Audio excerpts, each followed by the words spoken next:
Shalom Uvracha, bienvenue à tous dans notre rubrique Vision chassidique de la paracha de la semaine.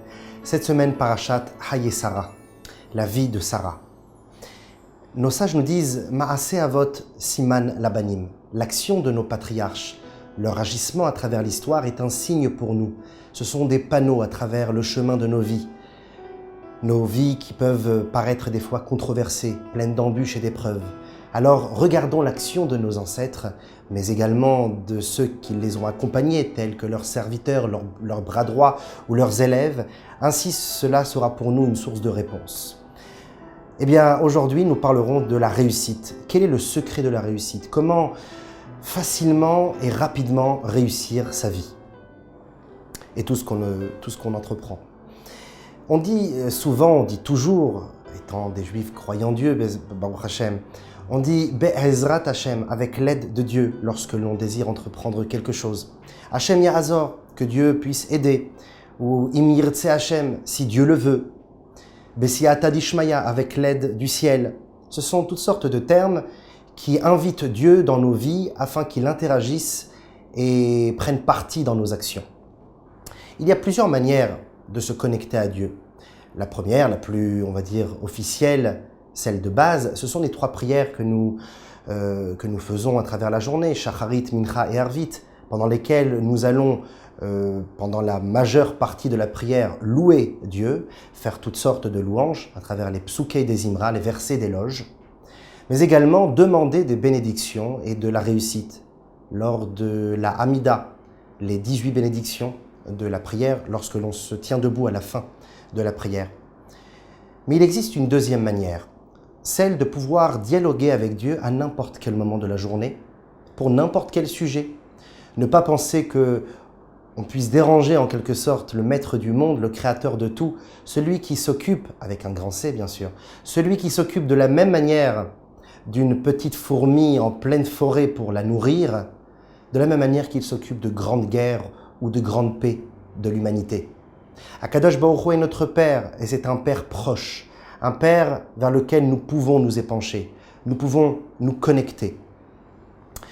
Eh bien, dans cette façon de voir les choses, il y a deux manières également d'entreprendre ce voyage et cette relation avec le Créateur, avec le Très-Haut. La première façon, c'est de pouvoir et de dire à Dieu, à Kadosh Baruch Hu, Hachem, aide-moi dans les actions que j'entreprends, dans les choix de ma vie. Que ce soit si mon épouse attend un enfant, puisses-tu donner une bénédiction dans le fruit de ses entrailles, que la maman et l'enfant soient en bonne santé. Si j'entreprends un nouveau travail, de pouvoir m'aider dans l'épanouissement. Si je trouve une fille ou celle-ci trouve un garçon, dans le shidour, dans la vie de couple, pouvoir réussir cette entreprise de créer un nouveau foyer. Mais on demande à Akadosh Baruch Hu de nous aider, de participer à nos choix. Alors qu'il existe une deuxième façon d'inviter Dieu dans nos vies. C'est de dire à Dieu, peu importe le chemin que tu désires pour moi, peu importe le choix que je vais faire, car en réalité, ce n'est que le tien, car Dieu mène le chemin des hommes, bien que celui-ci a le libre arbitre, mais tout le destin qui nous est tracé est en réalité vient de Dieu à 100%. Donc on dit à Kadosh Baruch Hu, peu importe les choix que je vais faire, peu importe les choix que tu as désirés pour moi, que cela soit pour le bien. Bénis-moi dans les actions que tu as désirées pour ta créature, celle qui ne comprend pas toujours quel est le vrai bon pour lui. Est-ce vraiment bon pour moi d'être riche? Est-ce vraiment bon pour moi d'être avec cette jeune fille qui me paraît a priori la bonne? Peut-être que non. Comme nous sommes trop limités, comme puisque nous n'avons pas véritablement les connaissances nécessaires de la réalité qui nous habite, alors on demande à Kadosh Baruch Hu de s'inviter dans nos vies. Nous nous annulons à sa présence afin que la seule existence qui prenne place, c'est la sienne, la vraie, l'unique et l'éternelle. Dans cette façon d'agir, on peut raconter l'histoire d'un homme qui est un jour s'est présenté au rabbi de Lubavitch pour lui demander la réussite d'une opération chirurgicale qu'il allait subir. Et cet homme dit au rabbi, je désire que cette opération se passe au mieux. Alors le rabbi lui dit, mais pourquoi me demandes-tu cela alors que tu peux me demander tout simplement qu'il n'y ait plus du tout le besoin d'une opération? Au lieu de demander à Dieu de t'aider dans les choix humains, physiques, naturels, rationnels et logiques de ta vie, invite Dieu dans le choix qu'il a désiré pour toi, ou peu importe dans quel choix tu t'es placé, peu importe quelle est la vision que tu as de la vie, invite Dieu, invite Akadosh Baruch Hu à prendre part à tes actions. Ceci, nous le trouvons dans la paracha de cette semaine et nous répondrons grâce à cela à la question « Quel est le secret de la réussite ? Comment réussir facilement et rapidement ?» Alors, à la suite du décès de Sarah Imenu, alors Abraham, notre patriarche, désirait donner une nouvelle ampleur à la dimension de la matriarche qui n'était plus physiquement dans ce monde. Il fallait marier Yitzhak afin que cette fille puisse remplacer spirituellement, matériellement également, dans le monde physique, notre ancienne matriarche Sarah, qui était bien entendu en vie, toujours en vie. Mais maintenant, nous avons besoin d'une nouvelle matriarche physiquement. Alors, il demande à son fidèle serviteur, qui est plus que cela, c'est son élève, c'est son bras droit, c'est le taulier, celui que depuis des années suit Abraham dans toutes ses quêtes et ses aventures. Il demande à Eliezer de lui promettre qu'il aille chercher une fille de la terre de Haran, la patrie natale d'Abraham, car Abraham ne voulait pas une fille de la terre de Canaan, où il habitait, qui sera dans le futur Eretz Israël, car ses fils sont des idolâtres. D'ailleurs, Ishmaël, le deuxième fils d'Abraham, qu'il a eu avec Hagar, la princesse égyptienne, avait mal tourné à cause de ses conquêtes avec les Cananéennes, qui l'avaient poussé dans l'idolâtrie, jusqu'au jour où Abraham a tellement demandé à son fils de revenir dans le droit chemin que l'on raconte que Ishmaël fit tchouva, se maria avec une dernière femme prénommée Fatima, qui allait être une femme de bonnes mœurs, qui allait pousser son mari vers le droit chemin. Et Ishmaël vécut les dernières années de son père auprès de lui. Alors Abraham, pour ne pas procéder ainsi pour son fils Yitzhak, demande à Eliezer de lui chercher directement une fille d'en dehors de la terre de Canaan. Depuis sa famille, Abraham avait un frère, Nahor, qui habitait encore à Haran. Lui-même se maria avec sa nièce Milka, la sœur de Sarah. Et eurent ensemble, le Bethuel. Et Bethuel eut comme fille Rivka et Lavan. Alors Abraham demande à Eliezer d'aller chercher une fille de cette famille. Il le fait promettre, ainsi que la fille ne demandera pas à ce que Yitzhak vienne la rejoindre, mais l'inverse.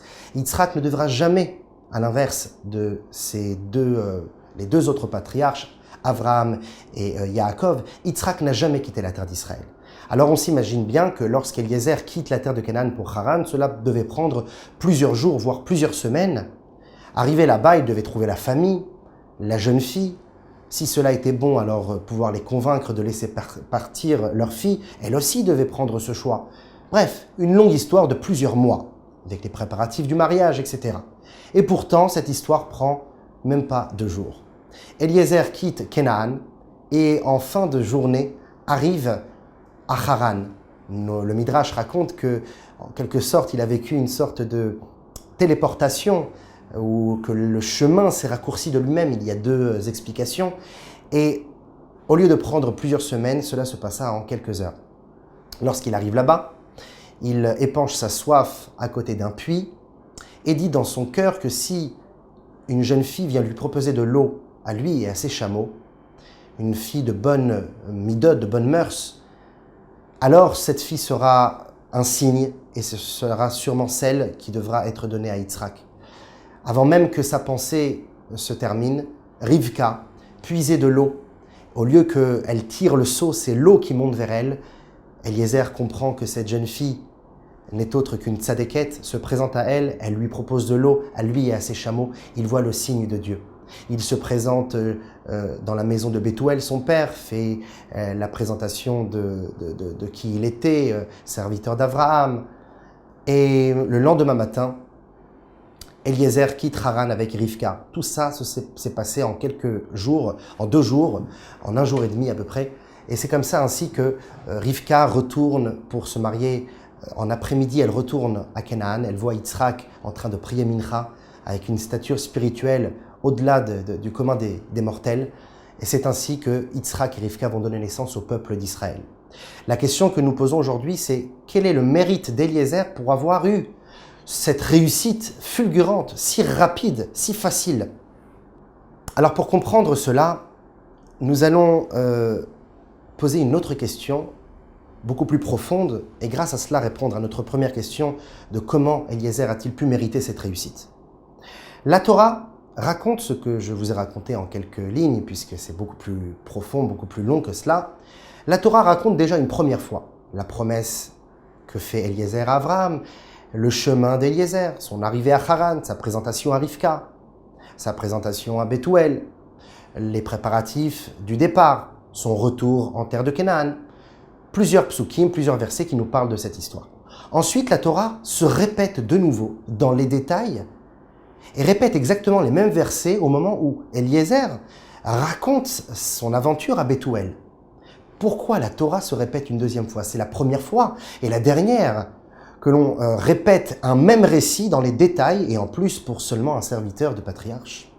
Alors justement, le Talmud répond à cette question en y disant que Yafé sichatan shel avdei avot mitoratan shel banim. Les discussions a priori futiles, le récit simple d'un serviteur de patriarche dépasse même la Torah, l'enseignement toranique des fils de patriarches, des patriarches peut-être même eux-mêmes. Et d'ailleurs, nos sages nous disent que sichatan shel avdei avot, la discussion des serviteurs de patriarches n'est autre que la sikha, le dialogue dont on a fait référence au début du cours, le dialogue qu'on a avec Akadosh Baruch Hu. Ce dialogue, le Eved Avraham, qui était donc Eliezer, le serviteur de Avraham, Eliezer était composé de cette force de pouvoir dialoguer, de pouvoir parler tout simplement avec Dieu, ne pas se suffire de la prière tel un fonctionnaire du matin, de l'après-midi et du soir, mais pouvoir raconter sa journée, lui poser des questions. Le dialogue peut se faire, on peut ressentir une réponse, effectivement. Nous voyons donc qu'Eliezer fut loué tout particulièrement par la Torah. La Torah en fait tellement son apologie qu'elle répète 2 fois son aventure. Nous ouvrons une parenthèse ensemble. Lorsqu'il discute avec Bethuel, lorsqu'il se présente dans sa maison, alors on raconte que Bethuel à ce moment-là a essayé de l'empoisonner, car il savait que comme Eliezer avait fait une promesse à Abraham, cette promesse était immuable. Alors s'il tuait Eliezer, Yitzhak serait fermé dans le célibat et il ne pourrait se marier avec personne d'autre qu'avec Rivka. Alors un ange échangea les assiettes où se trouvait le poison pour tuer Eliezer et à la place tua Bethuel. C'est alors que c'est son fils qui était fourbe, méchant, Lavan, qui prit le pourparler entre les mains et discuta donc avec Eliezer en lui disant « Sers-toi à manger, mange avec nous ». Eliezer dit « Je ne toucherai à aucun mets tant que je n'aurai pas parlé ».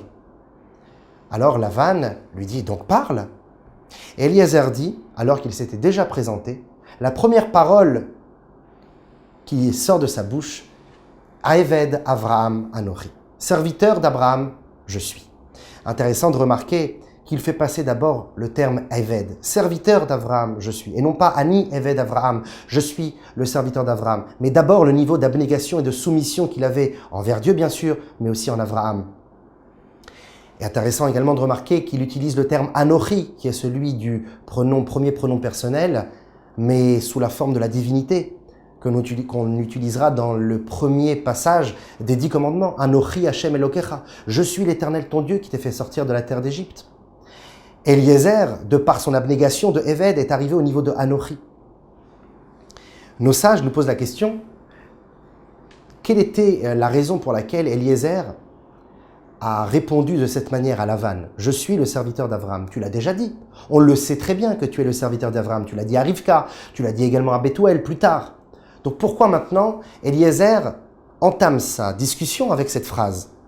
Eh bien on peut répondre de cette manière. Lavan qui était fourbe, bien plus coloré que blanc, bien que Lavan veut dire blanc en hébreu, il n'était pas si blanc que ça, blanc comme neige. Eh bien Lavan lui dit « Ok, tu veux parler, tu ne veux pas manger. Je comprends, tu es un homme de Torah. » Comme il était dit, une table à laquelle on ne dit pas des livrets Torah, c'est comme si on a sacrifié des sacrifices aux morts. Bon. En tout état de cause, tu veux parler, alors dis un Dvar Torah. Dis un Torah chez le Banim. raconte-nous une Torah de tes patriarches ou de leurs fils. Alors Eliezer, au lieu de répondre à Lavan dans son sens, lui dit que Eved Avraham Anochi. Je n'ai pas besoin de dire des divrei Torah. Le fait même d'être un serviteur de patriarche dépasse même l'enseignement que je pourrais te dire. Mon abnégation et ma soumission, mon annulation pour Dieu et Abraham dépassent tous les niveaux. Donc, on comprend la raison pour laquelle Eliezer dit cette phrase « Eved Avraham Anochi ». La parenthèse fermée, maintenant nous pouvons comprendre qu'en fait, profondément, il existe une petite différence, en réalité deux petites différences entre les deux passages, qui étaient la source de notre question. Pourquoi la Torah se répète en racontant de nouveau les deux épisodes dans les détails ? La première fois lorsque Eliezer vit son aventure, et la deuxième fois lorsqu'il la raconte à Lavan et à Bethuel. Eh bien en réalité, si on regarde bien les mots, il y a une différence dans le deuxième passage, lorsqu'il raconte à Bethuel. Eliezer se permet de transformer les paroles d'Abraham. Abraham lui dit à Eliezer dans le premier passage, « Et j'enverrai un ange devant toi, un ange qui va te précéder et qui va organiser l'histoire avant même que tu arrives là-bas. » Lorsqu'il raconte cela, Eliezer, dans le deuxième passage, à Bethuel, il dit « Abraham a envoyé un ange, Dieu a envoyé un ange avec moi. Non pas devant moi, mais avec moi. » Il change les paroles de son maître. Deuxième différence, se trouvant dans le deuxième passage, c'est qu'il rajoute une phrase que son maître Abraham ne lui avait pas du tout dit, qui ne se trouve pas dans le premier passage. Il dit « Veitzliar darkecha ». Mon maître m'a dit que tu réussiras, je réussirai, dit Eliezer, ma mission, ma quête, alors que cela ne lui avait pas été dit. Donc deux rajouts de la part d'Eliezer. Eh bien, c'est pour nous expliquer la chose suivante. Lorsque Abraham envoie un ange de devant Eliezer, c'est pour lui dire que la réussite n'est pas humaine. La réussite doit venir avant tout du Très-Haut. Faire passer Dieu avant nos choix. Faire passer la Torah avant nos désirs. Faire passer l'ange avant ta mission. C'est l'ange qui va tout organiser. Donc l'ange passera devant toi. Mais toi, tu diras à Bethuel que l'ange est avec toi. Premièrement, pour ne pas le frusquer, pour ne pas le bouleverser, car un beau-père et un beau-frère qui entendent qu'on leur demande la main de leur fille ou de leur sœur, en leur disant qu'il y a déjà un ange déjà depuis quelques semaines qui a tout organisé à ta place, alors ils peuvent penser qu'ils ne sont rien et qu'on ne demande pas leur avis. Pour ne pas leur faire peur, alors Eliezer doit dire que l'ange est avec moi. Et en plus de cela, Eliezer doit être fort, plein de conviction, sans compromis, et dire que tu ne peux lever le doigt, tu ne peux me faire du mal, Lavan, car l'ange est avec moi. Et tout cela pourquoi l'ange est avec moi et m'aide dans ma quête? Parce que l'ange m'a précédé. J'ai fait passer Dieu avant mes choix. J'ai dit à Dieu, je t'invite dans ma vie, peu importe ce que tu as désiré pour moi. Ce qui est bien ou ce qui est moins bien à mes yeux. On pourra comprendre grâce à cela pourquoi Eliezer rajoute cette phrase. Veitzliar darkecha. On a dit qu'Eliezer rajoute cette phrase. Veitzliar darkecha.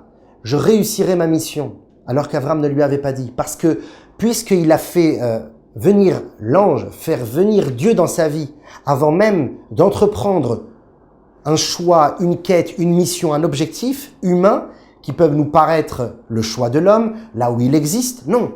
Je m'annule, j'efface mon existence, non pas pour laisser place à une existence humaine différente, à un patron, à un professeur, mais laisser place à la véritable existence, l'existence réelle, qui est celle de l'éternité de Dieu. Lorsque je m'efface pour laisser Dieu dans ma vie, alors effectivement, je ne peux être sûr que que ma vie réussit. C'est pour ça qu'il rajoute ces mots alors qu'Abraham ne lui a pas dit qu'il réussira sa mission. Abraham ne lui a rien promis. Mais Eliezer, en tant que serviteur soumis, plein d'abnégation pour son maître, sait qu'il réussira parce que l'ange a été envoyé avant. Ainsi, nous pourrons comprendre comment réussir, quel est le secret de la réussite, inviter Dieu dans nos vies, pouvoir lui laisser une place. Ainsi, comme disent nos sages, annule ta volonté face à la sienne afin qu'il puisse rendre la sienne la tienne, afin que sa volonté devienne la tienne, afin qu'il puisse habiter dans ta vie.